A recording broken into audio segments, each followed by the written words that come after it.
All right, folks, my name is Mike. Because this is a talk about anonymity, I am not going to release my last name. Just kidding. If you actually want to know what my last name is, you can probably ask people who know me around here. They'll tell you. My talk is going to be about technological anonymity in Orwelian times. So what does that really mean? That basically means that nowadays people tend to clear their cache in their browser, or use the so-called quote-unquote porn mode in their browser, in order to think that they can browse sites anonymously, and that is obviously untrue, because there is entities that basically do kind of spy on you if they actually want to do that. So my background, which is not listed on any of this on the slides, is basically that I've been coding since I was 9, 9 being 1986, which makes me really old. I was involved in a bunch of groups of people that used to do things that would be considered illegal nowadays. And as a result, I sort of stopped doing that, and I decided to just do software development. And I used to own a company and so on, right? So, this is something like the purpose of this talk really. And we're going to go here. But before the purpose of this talk, highly political charged message. Have you voted? If not, you should have. Doesn't matter for whom, right? That's basically the only thing, right? So, yeah, well, whatever. Polls are open till 9. That's right. They're open till 9. Vote. But stick around for my talk first. Okay, so disclaimer. Everything presented in this talk is for entertainment purposes only. And the author of this talk, namely myself, nor any of his friends or enemies, are liable for anything that may stem out of this talk. Okay, so you guys do whatever you want to do with this. I don't care, and I will claim ignorance when people come knocking my door. Okay, so anonymity. It's very difficult to be anonymous these days, in particular on the web. We have internet service providers and so on, and they're all required to keep some sort of a log of your activities. But there are some steps one can take, and by the way, these steps happen not to be clearing your cache or browsing in anonymous mode, nor is updating your privacy settings on Facebook or any other social network an indication of privacy. No matter what anybody tells you, you still leave a footprint. So the takeaway from this talk, and this is the only thing that I would like you to go home with, is that preserving anonymity is not trivial. It's really not an easy step to do, no matter what anyone tells you. I know there's like a lot of people that are so-called privacy consultants or whatnot, and there is a series of steps that need to be taken in order to even be somewhat anonymous. Because what I'm presenting, I am expecting that people will find some loopholes in it, and as a result, they can be exploited to be, released out to the public. So, step number 1, get some cryptocurrency. Okay, now here the point here is it has to be a special cryptocurrency, right? So I have sort of recommended Monero or Zcash. I don't know much about Monero. You can go on the website. I kind of show the definition there of what they all state from the website itself. But Zcash, what essentially it is it's kind of a money laundering plugin for Bitcoin. Essentially what it does is you get Bitcoins, then you run it through Zcash, and you get some Bitcoins back, which may or may not be your own, but nobody can prove whether they are your own or not, right? So this is the very first thing you gotta do. Number 2, get a VPS. So find a VPS provider that accepts either Zcash or Monero. Trivial definition, VPS, it's a virtual private server, virtual machine sold as a service by an internet hosting service. Find a public Wi-Fi. Starbucks, library, university, or a friendly European country that provides free city-wide Wi-Fi, such as Helsinki. Helsinki does that. Warsaw in Poland did have a test pilot in that. I don't know how it worked, but anyway, I'm biased, I'm Polish, even though I have Russian stuff on my back, but anyway, that doesn't matter. Create a VPS using public Wi-Fi, paying via Zcash or Monero. Okay, so these are some pretty obvious steps, but they're essential for what we're gonna do next. Then, get an I2P server. A lot of people actually are aware of Tor. Are you guys aware of I2P? Okay, so I am not going to be making a talk about I2P. However, if you download this presentation from somewhere, then I2P is essentially the invisible internet project. It serves sort of the same purpose as Tor, except that the routing of packets is a little different.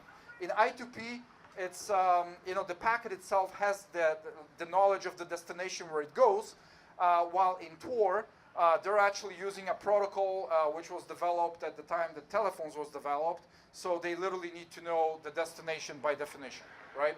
So, but you can further read up on that. Second is create an I2P SSH tunnel endpoint on your VPS. So what that allows is the transfer of unencrypted data over an encrypted channel, right? The next step, some cleanup stuff. Turn off all logging on the VPS.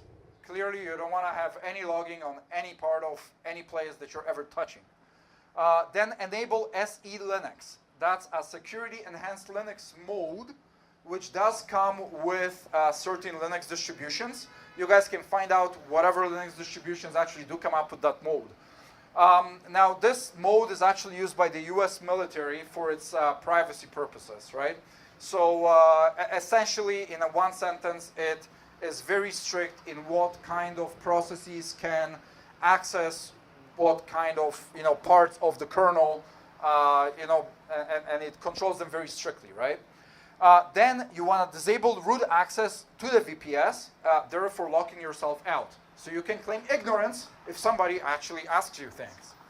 Second, you disconnect from the public Wi-Fi, and fourth, you install I2P on your computer. So what's next? Next, well, we're kind of anonymous. And I am using anonymous in quotation marks because no matter what you do, you have to assume the worst case scenario, which means that somebody somewhere out there has actually found a way to figure out what it is you're doing so you can be snooped on.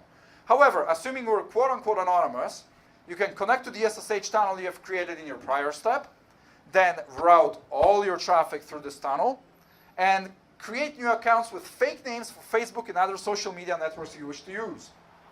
I don't know if I'm going too far by making that statement, but that's what you can do. And then rinse and repeat if the VPS gets shut down for non-payment or some government entity decides to overtake it and you guys have no connections whatsoever. And I said by some friendly superpower entity, KGB, oh wait, they don't really exist, but do they really? You never know, right? So anyway, this is pretty much a step-by-step guide at a very, very high level on how to achieve anonymous concept in quotation marks. Now, if there is some interest later down the road, then I can take each of these steps and basically elaborate on how to actually go through each of these steps to achieve whatever I sort of have listed there.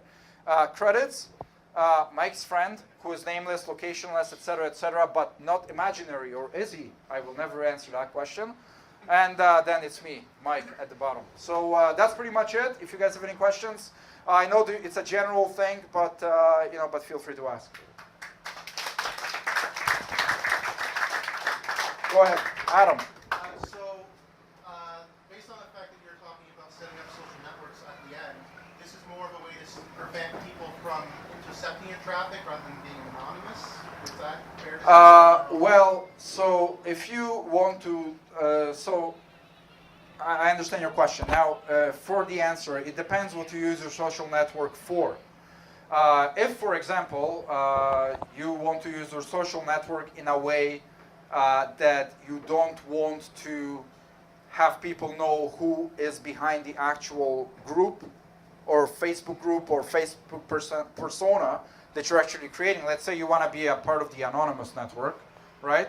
Then you can actually use this, right? But this is not only for social networks. I just use social networks as an example because you can actually just browse the net, anonymously using this part of, this kind of, these steps, right? The challenge here is that these are not automated. Business idea. I'm not the one who actually is recommending this, but if somebody can actually automate this stuff, then so much the better, right? You can probably, contribute to so-called privacy. Next. Yes. I got so many questions. First off, I'm done. I'm running. No, I'm kidding. Full disclosure, I did work with the Communication Electronic Yeah. Forces. Yeah. But who are you hiding from yourself? This is a lot. Who are you trying to hide yourself from? Who's your target? There really is no target. I mean, like, if you actually want to have some sort of, if you want to have a more or less anonymous experience on the net, right? Then you would follow these processes, right? I mean, like, I'm not saying, hey, this can be used for X, Y, Z. It's like this can be used for whoever is really, I don't know, anal about not being known. Okay. Whoever that may be, right? Is there something less crazy that we can do just to, I don't know, not being tracked by advertisers at least? I don't know, because I am not that less crazy. Adam, go ahead. So why, you just said what, I2P? I2P, yeah. You compared it to Tor, but you didn't say why you'd want to use one over the other. That is really, that's kind of more of a philosophical debate. We can actually have perhaps a talk about I2P versus Tor at one point in time, but for the purposes of this particular series of steps, I've decided to show I2P. There is significant disadvantages of I2P over Tor. Sometimes the I2P network, you gotta wait for about a few minutes to about half an hour before it comes up. It's pretty. This method is very anal, right? Tor, on the other hand, from my experience, to be honest with you, is not the quickest one out there either. But I2P is also meant to have very special apps written to sort of work on top of that layer, right? With Tor, it's a little more sort of inclusive, right? I2P is like if you really want to be anonymous and you really want to do some, proof of concept work for whatever, right? Then you would use those, right? Yeah. Go ahead. I don't know what your name is. I'll keep it that way. Sam. His name is Sam. What is the minimum distance you would feel comfortable traveling away from your house to find public Wi-Fi? I elect not to answer that question. To be honest with you, I don't give a shit because I actually don't have this implemented anywhere in my house. Just saying, right? Sure. And I know that there was a question saying, "Who are you?" At the very beginning. I am nobody. Just letting you know.